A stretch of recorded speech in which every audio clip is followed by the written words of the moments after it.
Bismillahirrahmanirrahim. Assalamualaikum warahmatullahi wabarakatuh.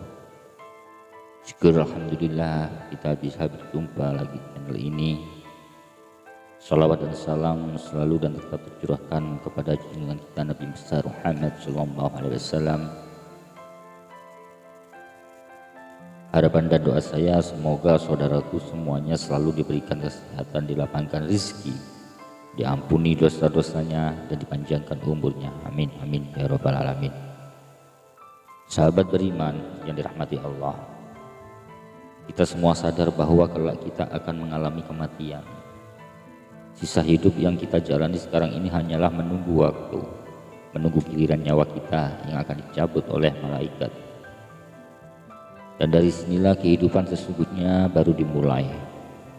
Saat manusia meninggal, maka akan terputus semua amalannya, kecuali 3 perkara, yaitu sedekah jariah, ilmu yang bermanfaat, dan anak soleh yang mendoakan.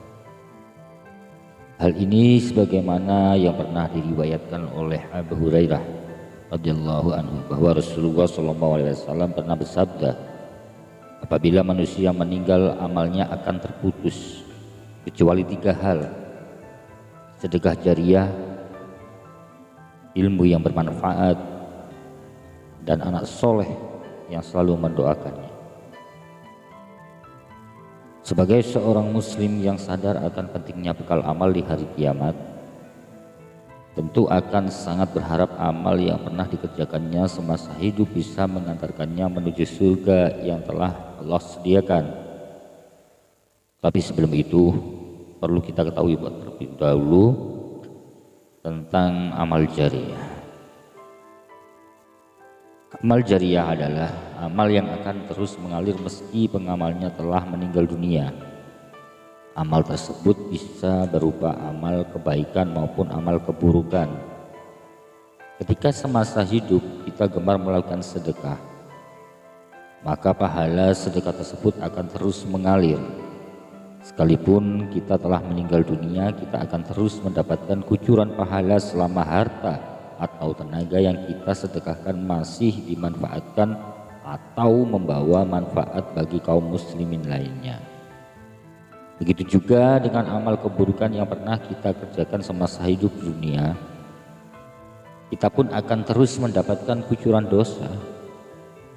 Meskipun kita telah meninggal dunia, betapa menyedihkannya nasib seorang mukmin yang telah meninggal namun terjerumus ke dalam dosa jariah. Satu hal yang perlu kita semua ketahui bahwa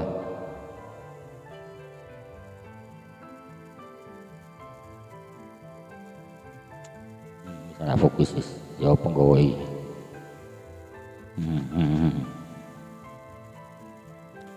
Satu hal yang perlu kita semua ketahui adalah yang malaikat catat dari kehidupan kita tak hanya aktivitas dan amalan yang kita kerjakan, namun juga dampak dan pengaruh dari aktivitas dan amalan kita. Dalam Quran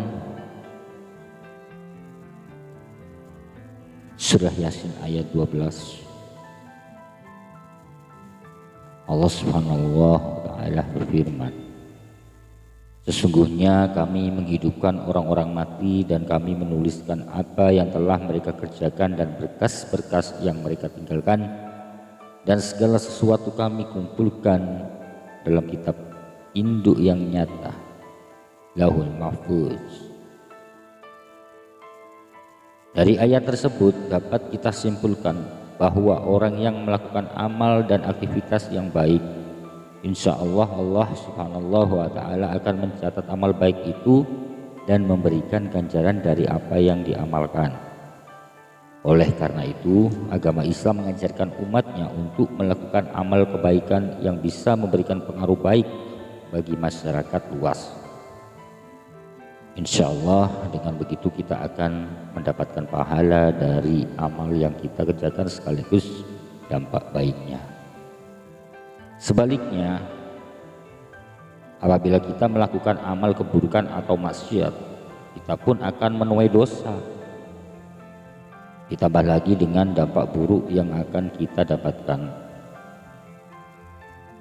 Rasulullah SAW selalu mengingatkan umatnya agar selalu berhati-hati, jangan sampai kita terjebak dalam dosa jariyah.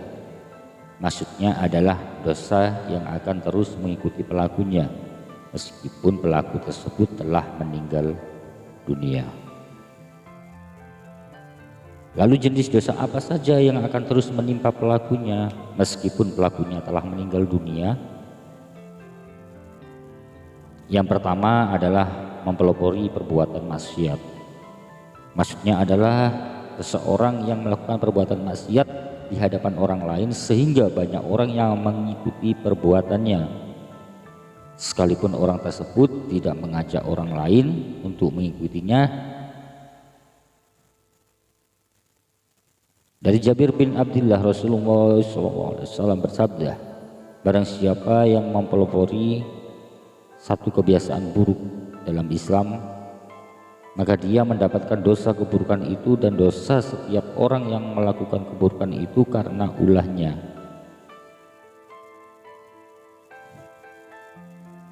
Dari hadis tersebut dapat kita simpulkan bahwa meski orang yang menjadi pelopor kemaksiatan tersebut tidak mengajak lingkungan di sekitarnya untuk melakukan hal yang sama, akan tetapi dengan perbuatan yang dikerjakannya tersebut memotivasi orang lain untuk melakukan seperti yang dikerjakan.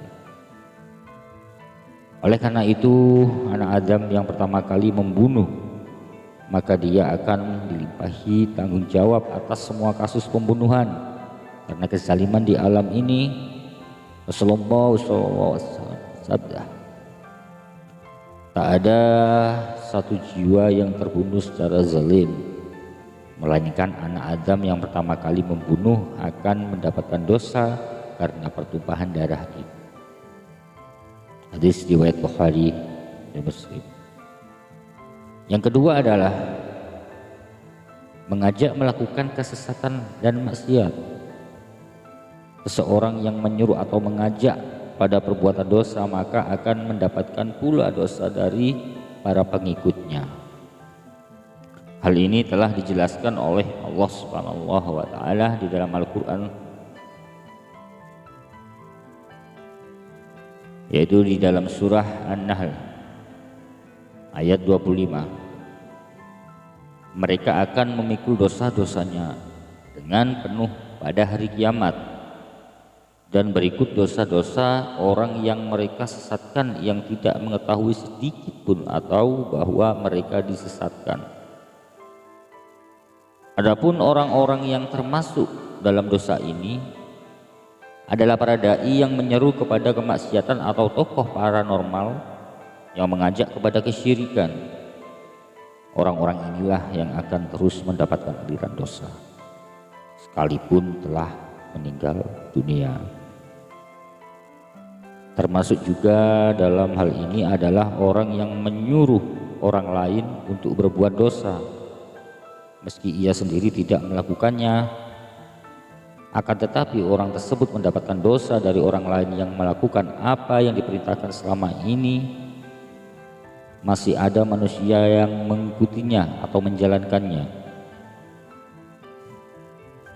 Selama itu pula orang tersebut akan turut mendapatkan limpahan dosa sekalipun jasad sudah terkubur di dalam tanah. Lalu apa yang harus kita lakukan jika ingin lepas dari dosa jariyah? Sahabat beriman yang dirahmati Allah, tidak ada cara lain selain segera bertaubat dengan sebenar-benarnya. Taubat kepada Allah, dan jika dari perbuatan tersebut ada yang berupa materi, segeralah membersihkannya dengan cara beramal atau memberikannya kepada panti asuhan. Yang terpenting adalah niatkan semua itu karena Allah. Jika kita masih ragu, bisa mendatangi para ulama-ulama besar dan mintalah saran pada para habaib. Lalu setelah itu berhentilah dan bertaubatlah, karena kita semua tahu bahwa Allah adalah satu-satunya zat yang maha penerima taubat.